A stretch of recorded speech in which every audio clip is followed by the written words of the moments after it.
بسم اللہ الرحمن الرحیم۔ السلام علیکم ناظرین، اس درد بھرے واقعے کو سننے کے بعد انشاءاللہ آپ کی آنکھوں میں آنسو ضرور آ جانے ہیں۔ یہ واقعہ ہے حضرت بی بی فاطمہ کے صبر کا۔ ایک مرتبہ پیارے نبی صلی اللہ علیہ وسلم مسجد نبوی میں بیٹھے ہوئے تھے۔ مسجد نبوی کے سامنے ہی حضرت بی بی فاطمہ رضی اللہ تعالیٰ عنہا کا گھر تھا۔ تبھی اچانک حسن اور حسین کی رونے کی آواز نبی پاک صلی اللہ علیہ وسلم کے کانوں میں پڑی۔ پیارے نبی صلی اللہ علیہ وسلم حسنین کے رونے کی آواز سن کر پریشان ہو گئے۔ آپ مسجد النبوی سے اٹھے اور حضرت بی بی فاطمہ کے دروازے پر تشریف لے آئے۔ دروازہ کھٹکھٹایا اور آواز دی اور کہا، اے بیٹی فاطمہ دروازہ کھولو۔ اندر سے بی بی فاطمہ نے کہا، اے ابا حضور میں دروازہ کیسے کھولوں؟ میرے پاس اتنی بڑی چادر نہیں کہ میں اپنے اوپر اوڑھ لوں۔ پیارے نبی صلی اللہ علیہ وسلم نے اتنا سنا اور اپنی چادر گھر کے اندر پھینک دی۔ حضرت فاطمہ رضی اللہ تعالیٰ عنہا نے وہ چادر اٹھا کر اپنے اوپر اوڑھی۔ اس کے بعد بی بی فاطمہ نے دروازہ کھولا۔ پیارے نبی پاک صلی اللہ علیہ وسلم اپنی بیٹی کے چہرے کی طرف دیکھ کر پریشان ہو گئے، کیونکہ حضرت فاطمہ رضی اللہ تعالیٰ عنہا کا رنگ پیلا ہو چکا تھا، آنکھوں کا رنگ کالا ہو چکا تھا۔ حضرت فاطمہ رضی اللہ تعالیٰ عنہا بہت ہی کمزور نظر آ رہی تھی۔ پیارے نبی صلی اللہ علیہ وسلم نے فرمایا، اے بیٹی فاطمہ تجھے کیا ہو گیا ہے؟ بی بی فاطمہ فرمانے لگی، اے ابا جان مجھے معاف کر دینا،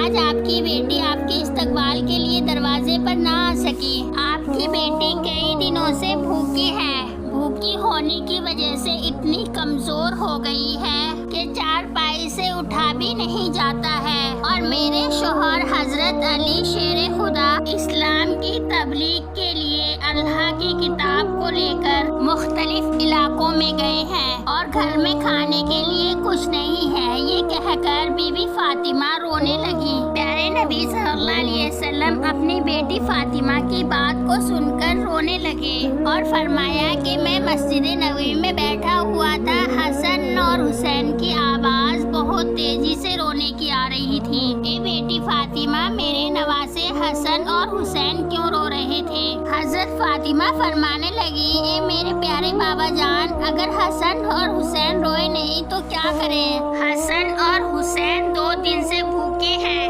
پیارے نبی صلی اللہ علیہ وسلم نے اپنا دست مبارک ان کے سر پر رکھا اور ان کو ہمت دلائی، اے بیٹی فاطمہ صبر کرو۔ تاجدار مدینہ نے امام حسین کو اپنی گود میں لیا اور اپنی مبارک انگلی حسین کے منہ میں ڈالی۔ 2 دن کے بھوکے حسین اپنے نانا جان کی مبارک انگلی کو چوسنے لگے، اور پھر نبی پاک صلی اللہ علیہ وسلم نے حسن اور حسین کو اپنے مبارک کندھے پر اٹھا لیا۔ اتنے میں مسجد النبوی میں اذان کی آواز گونجنے لگی۔ حضرت بی بی فاطمہ نے اپنی جا نماز بچھائی اور نماز کے لیے کھڑی ہو گئی۔ پھر تاجدار مدینہ امام الانبیاء نے دیکھا کہ بیٹی فاطمہ نماز پڑھتے پڑھتے جا نماز پر گر گئی ہے۔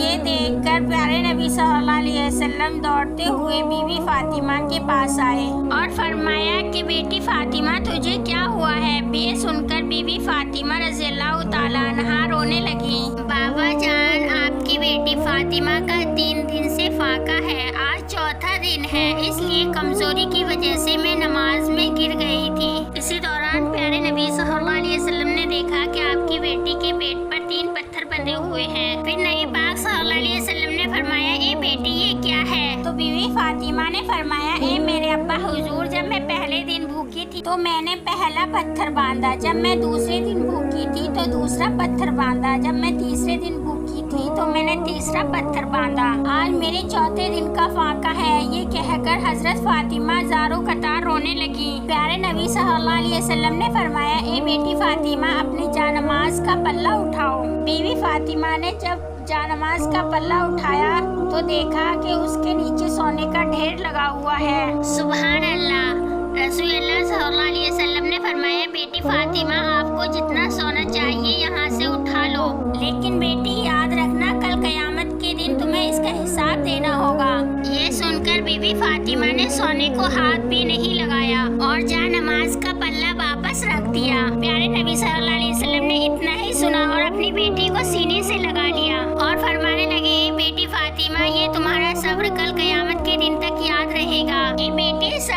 اللہ صبر کرنے والوں کے ساتھ ہے۔ اس کے بعد پیارے نبی صلی اللہ علیہ وسلم نے اپنے پیٹ سے کپڑا اٹھایا کہ ان کے ابا جان کے پیٹ پر بھی بھوک کی وجہ سے پتھر بندھے ہوئے ہیں۔ اللہ اکبر۔ ناظرین، ہمارے پیارے نبی صلی اللہ علیہ وسلم آخر ایسا کیوں کرتے تھے؟ اگر آپ چاہتے تو پہاڑ سونا بن کر آپ کی خدمت میں حاضر ہو جاتے۔ آپ بھوکے اس لیے رہتے تھے کہ آپ کی امت غریبی کی وجہ سے اپنے ایمان کا سودا نہ کرے۔ سبحان اللہ۔ اللہ پاک تمام عالم کے مسلمانوں کو نبی پاک صلی اللہ علیہ وسلم کے صدقے میں صبر کرنے کی توفیق عطا فرمائے اور ہمیں نیک عمل کرنے کی توفیق عطا فرمائے۔ السلام علیکم ناظرین۔